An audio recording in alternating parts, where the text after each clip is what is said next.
امیر جلال چاہتا تھا کہ نظام شاہ کی سانسوں کا سلسلہ فوری طور پر ختم ہو جائے۔ ہم جو بہتر سمجھتے ہیں وہی کر رہے ہیں، ملکہ غزنی نے کسی قدر ناگواری سے کہا۔ ملکہ عالیہ کی دانش مندی پر کون ذی ہوش شک کر سکتا ہے؟ مزاج شاہی کی برہمی دیکھ کر امیر جلال نے اپنا لہجہ بدل ڈالا اور نظام شاہ کے منہ بولے بیٹے احمد سالار کے بارے میں کیا حکم ہے؟ اس نے بھی اپنے روحانی باپ کی تقلید میں بغاوت کا رنگ اختیار کر لیا ہے، اسے ابھی قید میں پڑا رہنے دو۔ ملکہ غزنی نے بے دلی سے کہا۔ اور اس کی بیٹی نگار خانم؟ امیر جلال نے ڈرتے ڈرتے پوچھا۔ اگر وہ رضامند ہو تو اس کے ساتھ شادی کر لو، ورنہ اسے جانے دو کہ ایک مجبور لڑکی سے ہمیں کوئی شکایت نہیں۔ یہ کہہ کر ملکہ غزنی نے منہ پھیر لیا۔ یہ کھلا اشارہ تھا کہ امیر جلال خلوت شاہی سے نکل جائے۔ سالار غزنی ملکہ کے کمرے سے باہر آیا تو ایسا محسوس ہوتا تھا جیسے اس کی بچھائی ہوئی بساط سیاست اچانک الٹ گئی ہے اور وہ اپنی زندگی کی سب سے اہم بازی ہار گیا ہے۔ امیر جلال خلوت شاہی سے نکل کر سیدھا امام رکن الدین مسعود کے پاس پہنچا۔ نہایت تیاری کے ساتھ شکستہ لہجے میں بولا، میں گناہگار انسان اپنے مذہب کی ایک حقیر سی خدمت انجام دینا چاہتا تھا، مگر ملکہ عالیہ نے مجھے اس سعادت سے محروم کر دیا۔ یہ کہتے ہوئے امیر جلال نے امام رکن الدین مسعود کو نظام شاہ کی سزا موقوف کرنے کا پورا واقعہ سنا دیا۔ اس خبر نے درباری عالم کو بھی اداس کر دیا تھا، گویا نظام شاہ کی موت ان دونوں کی خوشی کا سبب بن سکتی تھی۔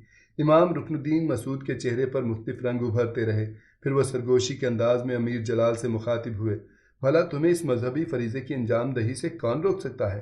امیر جلال نے چونک کر امام کی طرف دیکھا۔ اب نظام شاہ کے جسم میں جان ہی کتنی باقی ہوگی؟ امام رکن الدین مسعود کی آنکھوں میں عجیب سی چمک آ گئی تھی۔ تمہارے ہاتھوں کی ہلکی سی جنبش بھی اس کی زندگی کا خاتمہ کر سکتی ہے۔ حیرت کی زیادتی سے امیر جلال کی آنکھیں مزید پھیل گئی تھیں۔ اب تک تم نے نظام شاہ پر جس قدر تشدد کیا ہے اس میں ملکہ عالیہ کی رضا شامل تھی۔ امام رکن الدین مسعود نے بڑی ہوشیاری سے امیر جلال کو نظام شاہ کے قتل کے لیے نیا راستہ دکھایا۔ تم بڑی مضبوط دلیل کے ساتھ کہہ سکتے ہو کہ وہ بوڑھا شخص زخموں کی تاب نہ لا کر مر گیا۔ زندان کی تاریکی میں تمہیں دیکھنے والا کون ہوگا؟ اب پتھر کے در و دیوار تو اس قابل نہیں کہ وہ تمہارے خلاف گواہی دے سکے، اور اگر بالفرض محال گواہی دے بھی دی تو اس گواہی کو کون تسلیم کرے گا؟ امام رکن الدین مسعود کی گفتگو میں بڑی جارحیت تھی۔ ملکہ عالیہ فطرتاً ایک رحم دل عورت ہیں، اس لیے انہوں نے نظام شاہ کا بہتا ہوا خون دیکھ کر اپنا فیصلہ بدل ڈالا ہے، مگر میں تمہیں اجازت دیتا ہوں کہ تم اس مذہبی فتنے کا خاتمہ کر کے اپنی زندگی کی سب سے بڑی سعادت حاصل کر لو۔ امام رکن الدین مسعود کا مشورہ سن کر امیر جلال کے چہرے پر مسرت و سرشاری کا رنگ ابھر آیا، جیسے اس نے میدان جنگ میں اپنے سخت جان حریف کو شکست دے دی ہو۔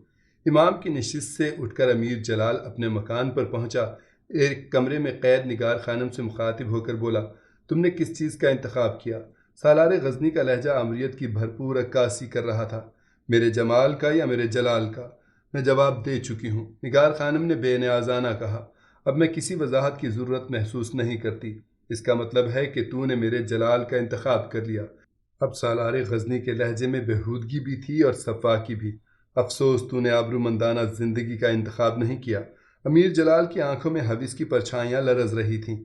اب تو میری کنیز بن کر رہے گی، ایسی کنیز جس کے جسم پر مجھے پورا اختیار حاصل ہوگا۔ یہ محض تیری خام خیالی ہے۔ نگار خانم کے لہجے میں وہی بے نیازی تھی جیسے وہ اپنے گھر کی چار دیواری میں موجود ہو۔ سردار تبریز بھی یہی کہتا تھا۔ نگار خانم نے امیر جلال کو ماضی کا ایک عبرتناک قصہ یاد دلا دیا۔ مگر میں سردار تبریز نہیں ہوں، امیر جلال نے وحشیانہ انداز میں چیختے ہوئے کہا۔ تیری احمقانہ ضد تجھے بھی بے آبرو کر ڈالے گی اور تیرا پاگل باپ بھی کل صبح تک اپنی زندگی سے محروم ہو جائے گا۔ سالار غزنی نے اپنا ظالمانہ فیصلہ سنا دیا تھا۔ جو ہونا ہے وہ ہو کر رہے گا۔ نگار خانم نے امیر جلال کی آنکھوں میں آنکھیں ڈالتے ہوئے بڑی جرت مندی کے ساتھ کہا، انسان بے آبرو اس وقت ہوتا ہے جب رسوائی کے اس عمل میں اس کی اپنی رضامندی شامل ہو۔ اگر تو نے میرے جسم پر تصرف حاصل کر بھی لیا تو اس سے کیا فرق پڑے گا؟ دیکھنے والا تو دیکھ رہا ہے کہ میں کتنی مجبور ہوں۔ میں تجھے مجبوریوں سے نجات ہی تو دلانا چاہتا ہوں۔ نگار خانم، امیر جلال نے ایک بار پھر اپنا لہجہ بدلا۔ سالار غزنی کا خیال تھا کہ نگار خانم اس کی دھمکیوں سے مرعوب ہو گئی ہے۔ پہلے تو اپنے آپ سے تو نجات حاصل کر لے۔ یہ کہہ کر نگار خانم نے منہ پھیر لیا۔ اس کی آنکھوں میں ساری دنیا کی نفرتیں اور حقارتیں سمٹ آئی تھیں۔ میں تجھے تھوڑی سی مہلت اور دیتا ہوں۔ امیر جلال یکایک سلگتے ہوئے کوئلے کی طرح چیخ اٹھا، آج رات ہر بات کا فیصلہ ہو جائے گا۔ اب یہ تجھ پر منحصر ہے کہ تو صبح کے سورج کو گلے لگائے گی یا ان اندھیروں کو قبول کرے گی جن کا سلسلہ قبر میں پہنچ کر بھی ختم نہیں ہوتا۔ یہ کہہ کر امیر جلال کمرے سے نکل کر چلا گیا اور اس کے خدمتگاروں نے دوبارہ کمرے کو باہر سے مقفل کر دیا۔ امیر جلال نے اب تک شادی نہیں کی تھی، وہ ایک اوباش انسان تھا۔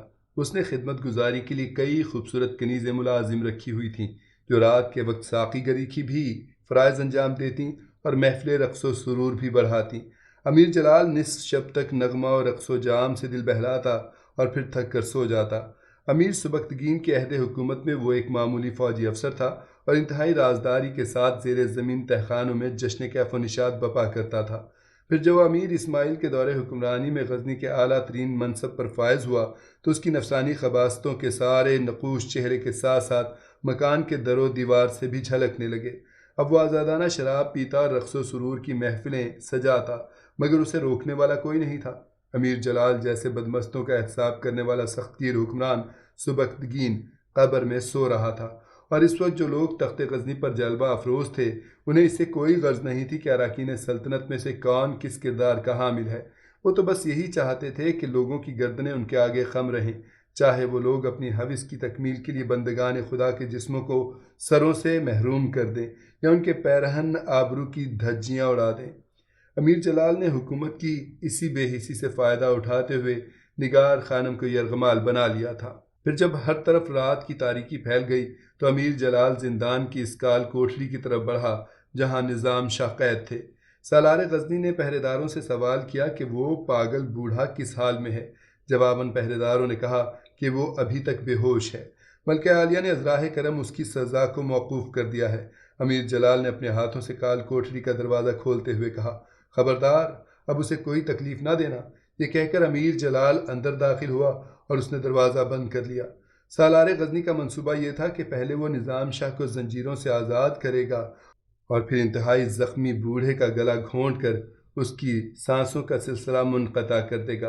امیر جلال نے جلتی ہوئی مشعل کی روشنی میں دیکھا نظام شاہ زندان کے فرش پر بے ہوش پڑے تھے۔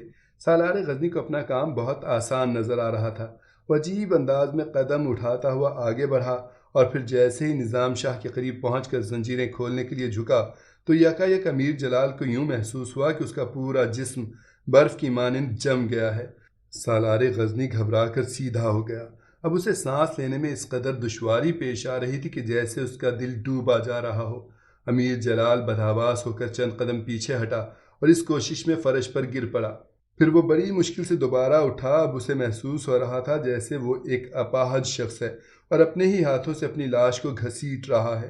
سالار غزنی چند قدم اور پیچھے ہٹا، تب اسے ایک عجیب سا شور محسوس ہوا جیسے ہوا کا خوفناک طوفان آ گیا ہے اور زنداں کے پتھریلے در و دیوار حقیر تنکوں کی مانند اڑے جا رہے ہیں۔ امیر جلال پر اس قدر خوف طاری ہو گیا کہ وہ چیخ کر پہرے داروں کو آواز دینا چاہتا تھا، مگر کچھ سوچ کر خاموش رہا۔ امیر جلال کے دل و دماغ پر اس قدر دباؤ تھا کہ اگر وہ کچھ دیر اور کال کوٹڑی میں ٹھہر جاتا تو اس کی سانسیں بند ہو جاتی یا دل و دماغ خون ہو کر ناک اور منہ کے راستے سے بہنے لگتے۔ امیر جلال نے اسی میں عافیت سمجھی کہ وہ نظام شاہ کو چھوڑ کر بلا تاخیر باہر نکل جائے۔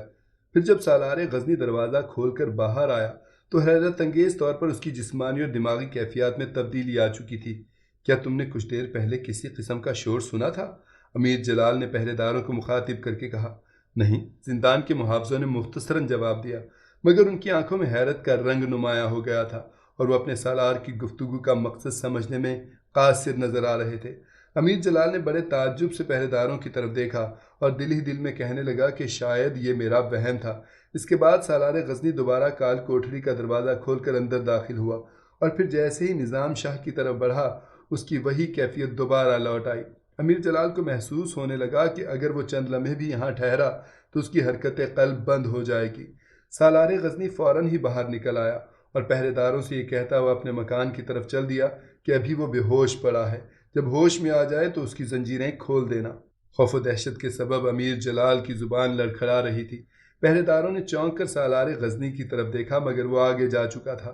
گھر پہنچتے پہنچتے کئی بار امیر جلال کے جسم میں سردی کی تیز لہر اٹھی اور اسے محسوس ہوا جیسے اس کا دماغ سن ہوتا جا رہا ہے۔ یقیناً نظام شاہ ایک بڑا جادوگر ہے جو بے ہوشی کے عالم میں بھی اپنی شبدہ بازی دکھا رہا ہے۔ امیر جلال نے تیز تیز چلتے ہوئے سوچا، اگر وہ اتنا ہی طاقتور ساحر ہے تو پھر اس نے زنجیریں کیسے پہن لیں اور اپنے جسم کو تازیانوں کی بارش سے محفوظ کیوں نہیں رکھا؟ امیر جلال نے اپنے آپ سے دوسرا سوال کیا، مگر وہ خود اس کا کوئی جواب نہ دے سکا۔ سالار غزنی کا ذہن بری طرح الجھ کر رہ گیا تھا۔ امیر جلال اسی بدحواسی کے عالم میں اپنے گھر پہنچا اور خدمتگاروں سے شراب طلب کی۔ پھر کچھ دیر بعد جب اس کے اعصاب پرسکون ہو گئے تو اس نے اپنی رازدار کنیز کو تنہائی میں طلب کر کے کہا، تو کسی سالن یا مشروب میں بے ہوشی کی دوا ملا کر نگار خانم کو کھلا دے۔